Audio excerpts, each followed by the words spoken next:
नमस्कार, मैं भावना सिंह। डेली 24 भारत देख रहे हैं आप। खबरों की शुरुआत करते हैं। प्रधानमंत्री नरेंद्र मोदी ने झारखंड में 35,700 करोड़ रुपए की कई परियोजनाओं का उद्घाटन और शिलान्यास किया। प्रधानमंत्री ने धनबाद जिले के सिंदरी में स्थित हिंदुस्तान उर्वरक एवं रसायन लिमिटेड का 8,900 करोड़ रुपए से अधिक की लागत से विकसित उर्वरक संयंत्र राष्ट्र को समर्पित किया। इस संयंत्र से देश में प्रतिवर्ष लगभग 12.7 LMT स्वदेशी यूरिया उत्पाद बढ़ेगा, जिससे देश के किसानों को लाभ होगा।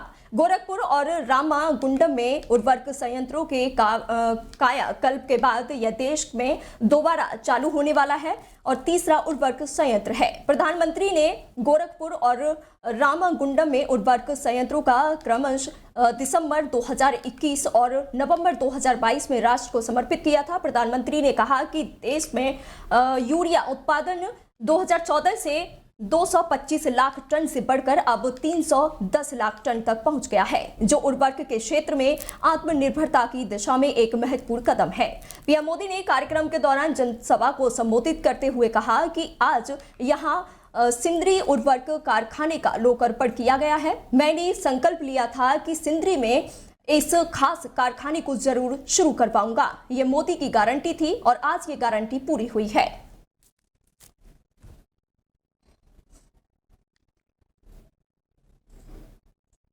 दिल्ली के बजट सत्र से पहले केजरीवाल सरकार की मंत्री आतिशी ने आर्थिक सर्वे पेश किया है। इस सर्वे में आपको बता दें, साल 2023-24 में दिल्ली की GSDP यानी सकल राज्य घरेलू उत्पाद 11,07,746 करोड़ अनुमानित बताई गई है। बता दें कि GSDP में पिछले वित्त वर्ष के मुकाबले 9.17% की बढ़ोतरी हुई है। वित्तीय वर्ष 2022-2023 में दिल्ली की GSDP 10,14,000 करोड़ रुपए थी। कोरोना काल में के दौरान वित्तीय वर्ष 2021-2022 में दिल्ली की GSDP में 8.76% बढ़ोतरी हुई थी, जबकि 2022-2023 में 7.85% की वृद्धि दर्ज की गई थी। दिल्ली की आबादी का देश की आबादी में महज 1.5% हिस्सा है। आपको बता दें, वहीं साथ ही केजरीवाल की मंत्री आतिशी ने कहा, लेकिन देश की GDP में कंट्रीब्यूशन 4% है। वित्तीय वर्ष 2021-2022 में दिल्ली की प्रति व्यक्ति आय 3.17 लाख रुपए थी, जो वित्तीय वर्ष 2023-2024 में बढ़कर 4.61 लाख रुपए पर पहुंच गई है। पिछले 2 साल में प्रति व्यक्ति आय में 22% की बढ़ोतरी हुई है। राष्ट्रीय स्तर पर प्रति व्यक्ति आय के मुकाबले दिल्ली में प्रति व्यक्ति आय बढ़ाई 2.5 गुना ज्यादा हुई है।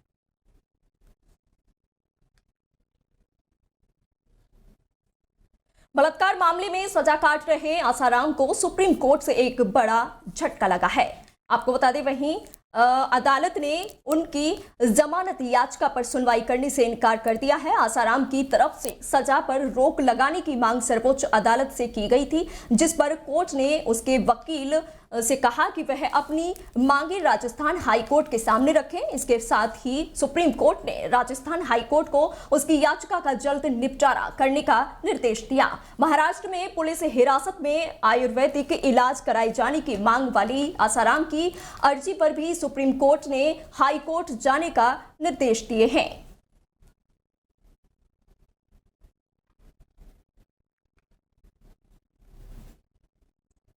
प्रवर्तन निदेशालय यानी ईडी ने महादेव ऑनलाइन सट्टेबाजी मामले में अपराध की आय से कमाए गए 580 करोड़ रुपए फ्रीज कर दिए हैं। इसके अलावा छापेमारी के दौरान 1.86 करोड़ रुपए कैश और 1.78 करोड़ की कीमती चीजें जब्त की गई हैं। ये छापेमारी हाल ही में ईडी ने दिल्ली, मुंबई, कोलकाता, रायपुर, इंदौर और गुरुग्राम में की थी। ईडी के अनुसार इस मामले में अपराध से अर्जित अनुमानित आय लगभग 6,000 करोड़ रुपए है। छत्तीसगढ़ पुलिस की एफआईआर पर ईडी ने अपनी तफ्तीश शुरू की। इसके अलावा आपको बता दें, विशाखापट्टनम पुलिस और कुछ अन्य राज्यों की पुलिस ने भी महादेव ऐप के खिलाफ केस दर्ज किया था, जिसे भी ईडी ने रिकॉर्ड पर लिया था। जांच में पता चला कि महादेव ऐप दुबई से चलाई जा रही थी।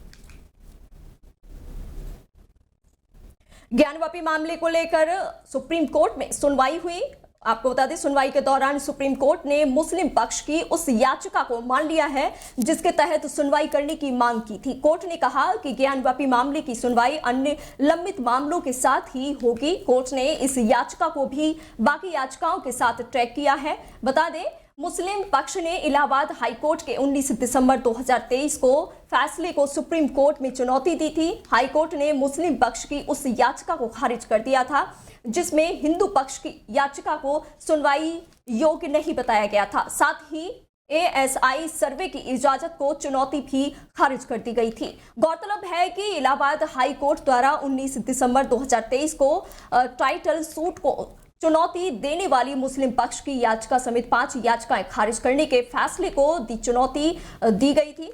इन याचिकाओं में ज्ञानवापी मस्जिद की जगह मंदिर बनाने की मांग के मुकदमे को सुनवाई लायक मामले के निचली अदालत के फैसले के साथ साथ ASI सर्वे की इजाजत को भी चुनौती दी गई थी।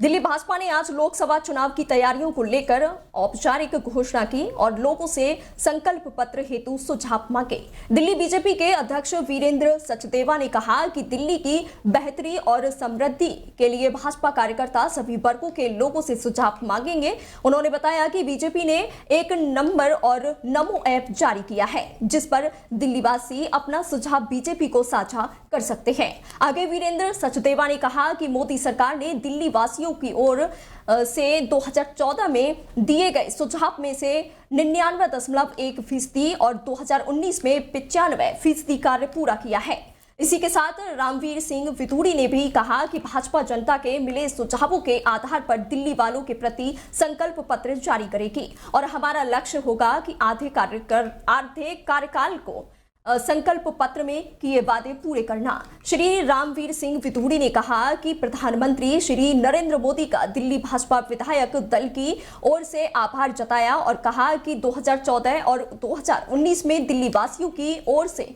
जो भी सुझाव दिए गए उनमें से 95% से अधिक पर हमने काम किया है और इस बार भी भाजपा जनता के मिले सुझावों के आधार पर दिल्ली वालों के प्रति संकल्प पत्र जारी करेगी और हमारा लक्ष्य होगा आधे कार्यकाल में संकल्प पत्र में किए वादे पूरे करना। लोकसभा चुनाव की तैयारियां प्रारंभ कर चुके हैं और आने वाले दिनों में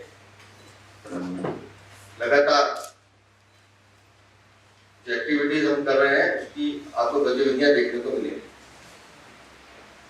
आज हम जो संकल्प पत्र 2024 का लॉन्च होना है उसमें जनता के सुझावों को उसमें सम्मिलित करने के लिए उस अभियान का एक तरह से श्री गणेश का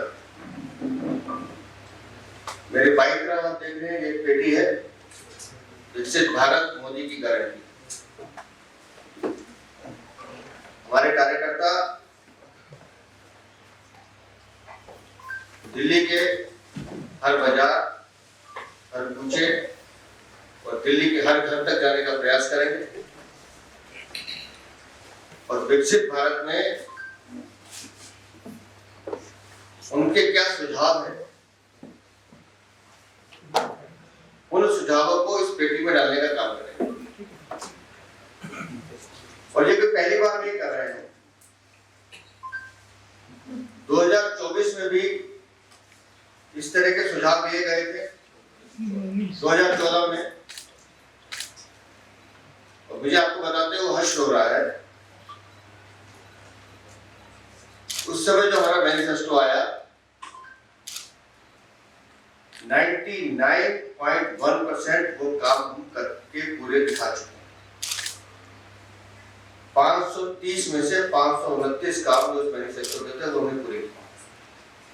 वो काम थे जो जनता ने बताया कि ये काम होने चाहिए जिनको सम्मिलित किया गया। 2019 की जो हमारी डिलीवरी है घोषणा पत्र की संकल्प पत्र की वो 95%। 2034 सुझाव थे जिसमें से 234 सुझाव थे जिसमें से 222 सुझाव पूरे किए। दो उदाहरण और देता हूं। पीछे विधानसभा के चुनाव हो रहे थे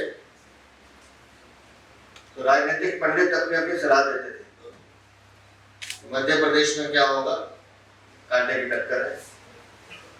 राजस्थान में बीजेपी आ सकती है, लेकिन छत्तीसगढ़ की बात कोई नहीं करता। मैं इस संकल्प पत्र का जादू बताता हूँ आपको।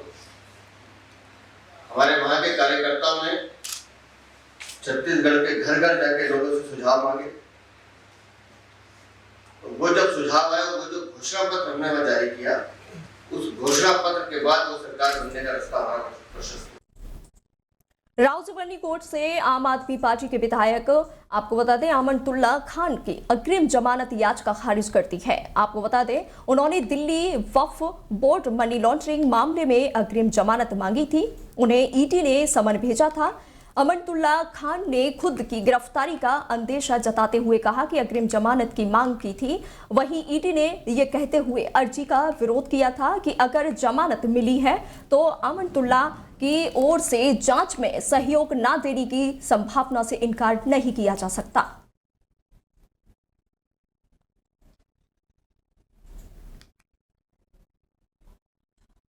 आयकर विभाग ने वंशीधर तंबाकू कंपनी पर छापा मारा है। कानपुर, दिल्ली, मुंबई और गुजरात सहित 20 स्थानों पर छापेमारी की गई है। कंपनी के मालिक शिवम मिश्रा के दिल्ली आवास पर भी आयकर विभाग की छापेमारी की गई है, जो कि वसंत विहार में स्थित है।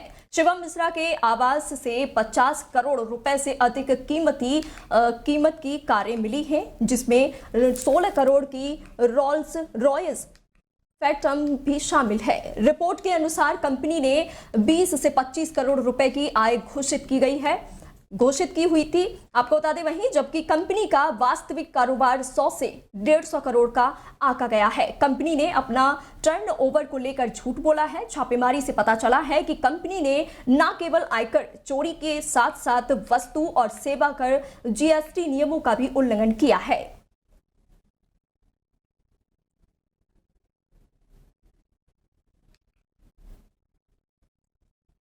हिमाचल प्रदेश में जारी राजनीतिक संकट अभी भी दूर नहीं हुआ है। सूत्रों से मिली जानकारी के अनुसार सूबे के पूर्व मुख्यमंत्री वीरभद्र सिंह के बेटे और मौजूदा मंत्री विक्रमादित्य सिंह ने गुरुवार रात को 6 बागी विधायकों से मुलाकात की है।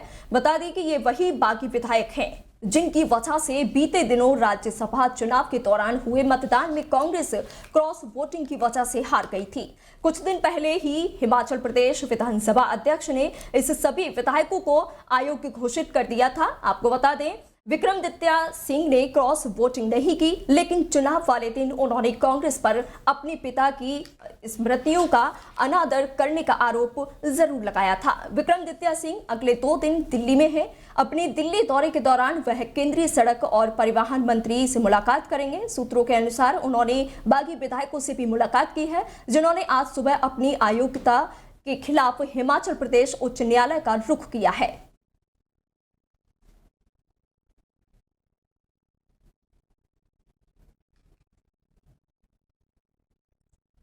इंडियन नेशनल लोक दल की हरियाणा इकाई के अध्यक्ष नफे सिंह राठी और एक कार्यकर्ता की हत्या करने के मामले में बहादुरगढ़ पुलिस ने हत्याकांड के बाद नफे सिंह के परिवार को फोन पर जान से मारने की धमकी देने वाले को राजस्थान से हिरासत में ले लिया है।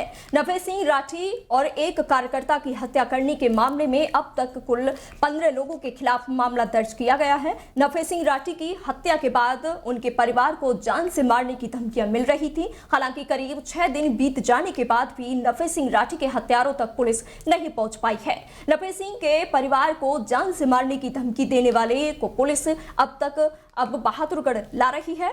वहीं पुलिस की माने तो आरोपी से पूछताछ में नफे सिंह की हत्या को लेकर भी सुराग मिल सकते हैं।